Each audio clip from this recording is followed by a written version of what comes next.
E aí pessoal, beleza? Bem-vindo ao canal Repensando, eu sou o Felipe Lopes e esse é mais um vídeo do nosso curso de Introdução à Filosofia. Hoje nós vamos falar de David Hume. David Hume foi um filósofo inglês do século XVIII. Ele se interessou por filosofia desde cedo decidiu que ia seguir a carreira da filosofia. Ele não conseguiu ser um professor universitário da área porque as ideias que ele defendia não eram muito bem aceitas na época e ele acabou trabalhando como diplomata, né? Ele foi diplomata pelo governo inglês. Ele chegou aí para a França, conheceu vários pensadores da França, inclusive o Rousseau. E quando ele voltou para a Inglaterra, ele levou o Rousseau com ele para a Inglaterra. O livro mais importante do David Hume é o Tratado sobre a Natureza Humana, que é dividido em 3 volumes e que depois desse livro ele vai retirar várias ideias para fazer os outros livros. Ele vai, digamos, fazer livros com resumos do que já tem nesse livro Tratado da Natureza Humana. Além disso, ele também fez uma história da Inglaterra que ficou muito famosa na época dele. O David Hume faz parte da tradição empirista e ele se inspirou bastante no método desenvolvido pelo Francis Bacon, que era um método experimental usado nas ciências exatas ou ciências naturais, né? Física, etc. E ele tentava fazer uma aplicação desse método experimental também na natureza humana, que para ele é muito importante, já que também a ciência depende da natureza humana. Com isso, ele acabou desenvolvendo um empirismo mais radical do que o empirismo do John Locke, que nós vimos no nosso último vídeo. Ele também vai buscar entender a origem das ideias e ele vai fazer uma crítica a muitas ideias que eram importantes na filosofia da época dele, como, por exemplo, a ideia de causalidade, causa e efeito, e a ideia de substância. O David Hume ele começa fazendo uma diferenciação entre impressões e ideias. Para ele, as impressões são aquelas percepções que são mais fortes, mais vívidas, aquilo que a gente consegue captar pelos sentidos ou pela reflexão. Normalmente é a primeira vez que aquela coisa aparece para a gente, é uma impressão. E as ideias são aquilo que vem pela memória, que é mais fraco e menos vívido. E é como as ideias que a gente pensa. Então, o nosso pensamento é feito através das ideias e as ideias elas são derivadas das impressões. Então, existe essa diferença, mas toda ideia ela é derivada da impressão. Então, ela vem ou dos sentidos ou da reflexão, mas ela vai perdendo a força, digamos assim, ela vai ficando mais fraca e ela vai sendo guardada na memória. A impressão é uma coisa que acontece no momento, não é uma coisa da memória. E essa diferenciação entre impressões e ideias também corresponde a uma diferenciação entre o sentir e o pensar. O sentir está do lado das impressões e o pensar está do lado das ideias. E com isso, quer dizer que todo pensamento depende do sentimento, porque toda ideia veio de uma impressão. E o sentimento, né? Lógico que sentimento aqui não é no sentido comum, né? Sentimento é esse processo de obter impressões, é a ligação com os sentidos, com aquilo que a gente percebe imediatamente com a reflexão e também com o sentimento no sentido mais comum, né? Com aquilo que a gente sente. Então, o sentido de sentimento tem a ver com tudo isso, né? Com as impressões, com aquilo que a gente sente. E aí ele também vai fazer uma diferenciação, né? Tanto as impressões quanto as ideias podem ser simples, por exemplo, vermelho é uma impressão simples, quanto complexas, né? Por exemplo, maçã é uma impressão complexa. Por que simples e complexo? Porque, por exemplo, vermelho não dá para dividir, é uma coisa que é simples, não tem pares. Já a maçã, ela tem uma certa cor, um certo formato, um certo gosto, etc. E as ideias complexas, ou elas podem vir assim da impressão, ou então ela pode ser combinada pela nossa mente as ideias simples, né, a gente combina e forma uma ideia complexa nova. Então, tanto as ideias quanto as impressões podem ser simples e complexas. Tanto podem vir da experiência ou podem ser combinadas pela nossa imaginação. A gente tem essa faculdade de imaginar e combinar coisas que no mundo real não estão combinadas. Além da imaginação, a gente também tem alguns princípios de associação. Então a gente associa as ideias de acordo com esses princípios, que são para ele 3, né? Primeiro, o princípio de semelhança. Por exemplo, quando eu vejo uma nuvem e associo com um animal, eu estou fazendo isso pela semelhança, porque a nuvem adquiriu um formato que me lembrou o animal. E para ele, quando a gente fala de abstração, né, aquela ideia de, a partir das coisas particulares, você obter categorias gerais, para ele também tem a ver com a semelhança, porque a gente consegue verificar, vamos dar um exemplo aqui, o ser humano.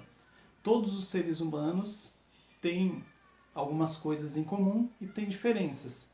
A gente, quando vai abstrair, a gente mantém o que é comum, ignora o que é diferente e aí a gente faz o conceito mais abstrato. Mas, para os empiristas, né, tanto para Locke quanto para Hume, quanto mais abstrato é o nosso pensamento, mais longe ele vai estar da fonte, que é os sentidos, a reflexão, aquilo que a gente consegue ver de imediato, aquilo que a gente consegue contato direto. O segundo princípio de associação é o princípio de contiguidade, que tem a ver com uma associação no espaço e no tempo. Por exemplo, quando nós vemos alguma pessoa do trabalho em outro lugar, a gente pode imediatamente lembrar do trabalho. Por quê? Porque aquela pessoa normalmente está naquele espaço e aí a gente associa aquela pessoa ao trabalho. Então a gente tem também esse modo de associar. E o terceiro princípio de associação é o de causa e efeito. Então, o que significa causa e efeito, né? Causa e efeito é quando um evento acontece e dele decorre, tem como consequência outro evento. Por exemplo, uma bola de bilhar que a gente bate e ela bate numa segunda e o movimento da primeira bola move a segunda. Isso é um efeito, isso é uma relação de causa e efeito. E aí ele vai fazer uma análise muito profunda dessa relação de causa e efeito. E aí ele vai pensar o seguinte: nós conseguimos fazer essa relação entre causa e efeito não porque as coisas no mundo são assim, mas porque nós estamos acostumados a ver um evento seguir o outro. Então a gente está acostumado a ver uma coisa acontecer depois da outra no tempo e a gente imagina que uma está vinculada à outra.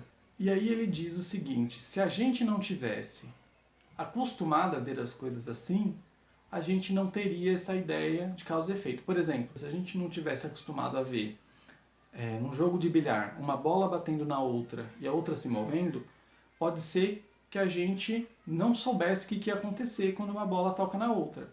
Ela poderia ficar parada, ela poderia, sei lá, bater e voltar. Então, sem a experiência, a gente não conseguiria dizer o que vai seguir daquele evento. Um outro exemplo, o do pão. Se uma pessoa que não conhece, nunca viu um pão, não vai saber que aquele objeto alimenta o ser humano. A gente está acostumado a comer o pão e estar alimentado, mas a relação entre um e o outro não é muito clara. A gente não sabe também quais são as propriedades daquilo que alimenta o ser humano. Ou então a gente pode até saber hoje, mas nem todo mundo que associa o pão à alimentação sabe quais são as propriedades que estão ali que o nosso corpo precisa para estar alimentado. A relação é sempre de hábito. E o conceito de hábito aqui é fundamental. O que é esse hábito? É justamente esse modo da gente ter experiência no mundo e criar algumas regularidades. A gente vê que todo dia o sol nasce, a gente vê que toda vez que um objeto bate no outro, move o outro. Então nós criamos hábitos. Aí a gente pode pensar, por exemplo, quando uma criança muito pequena está fazendo uma brincadeira com alguns objetos, ela fica repetindo, repetindo para quê? Para ver se toda vez que acontece alguma coisa dela vai decorrer o mesmo resultado. Então, é uma forma de se acostumar com os hábitos de tudo. Então, quando a gente fala de hábito, a gente está falando desse fato de que a gente se acostuma com o modo como as coisas se comportam. E aí, depois do hábito, a gente passa pela crença. A crença de que existe um vínculo necessário, ou seja, que não poderia ser diferente, entre um evento e outro evento, entre a causa e o efeito. Então, o que liga a causa e o efeito? O hábito de já ter visto isso acontecendo e a crença de que existe algo de necessário aí, algo que não poderia ser diferente. E aí é a famosa crença na conexão necessária, ou seja, crer que existe uma conexão necessária entre o efeito e a causa. E isso não é um motivo racional, não é uma coisa que a gente pode deduzir logicamente a partir das propriedades de uma coisa o que vai acontecer depois. É só uma coisa que está no nosso modo de viver e de se acostumar com o que acontece. Essa crença acaba levando a gente a acreditar que o modo como as coisas se comportaram no passado vai se repetir no futuro. Então, por exemplo, estou acostumado a ver o sol nascer todo dia.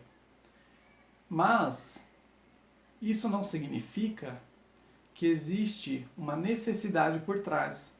Na verdade, o sol poderia não nascer, se a gente for pensar em termos mais radicais. O que me faz acreditar que o sol vai nascer amanhã, por exemplo? É o hábito de ter visto ele nascer todo dia e a crença de que o passado vai se repetir no futuro, de que o modo como o sol sempre se comportou vai continuar se repetindo daqui para frente.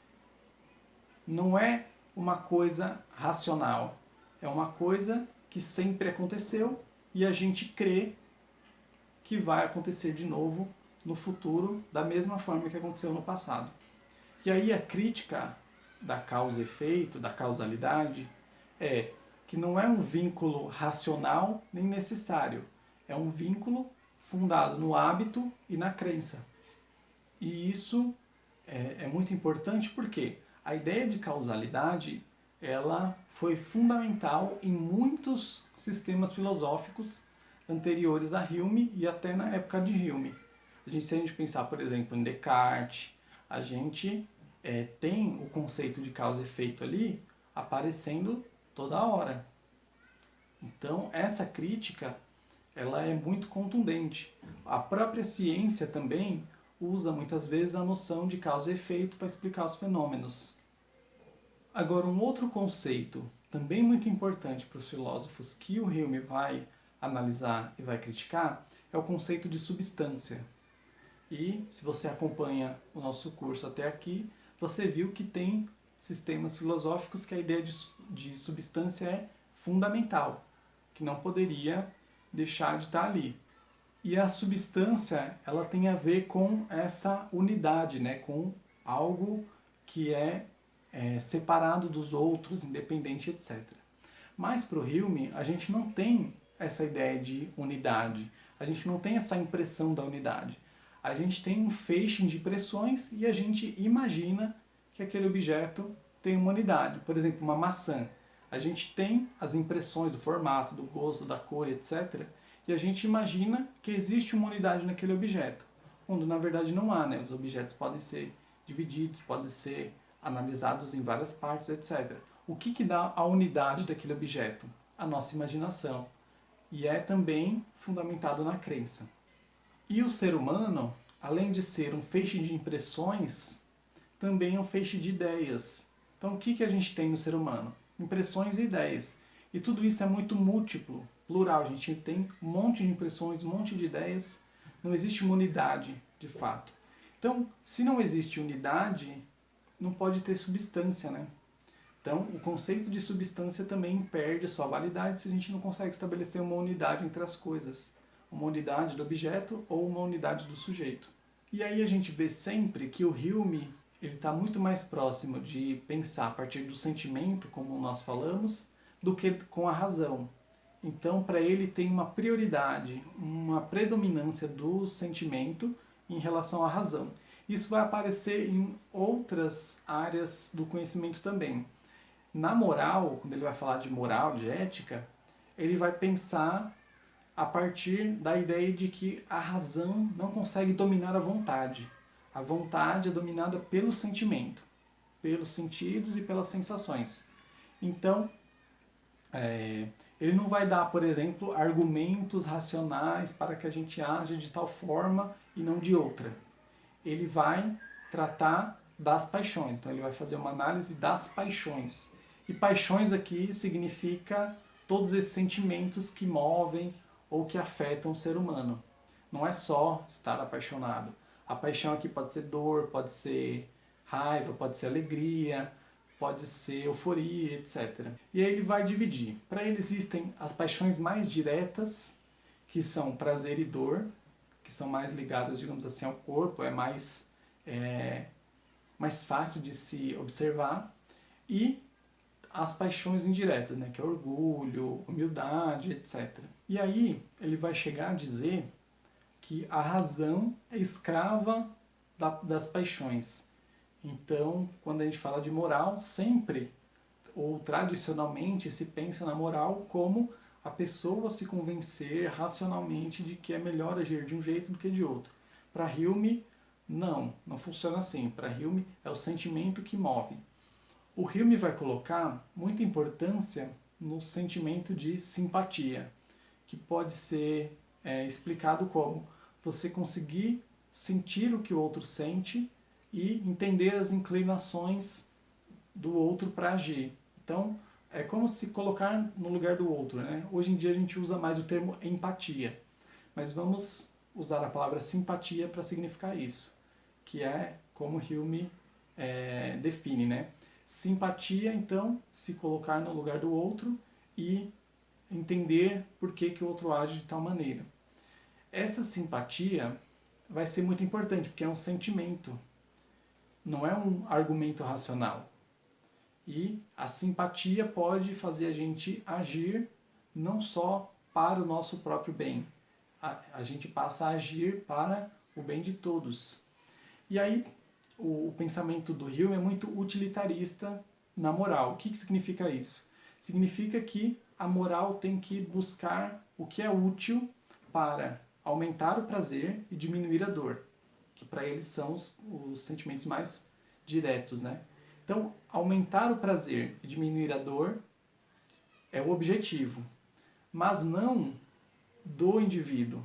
Tem que ser aumentar o prazer de todos e diminuir a dor de todos. Esse é o objetivo da moral. E por isso ele é conhecido como utilitarista, porque é buscar o que é útil para aumentar o prazer e diminuir a dor.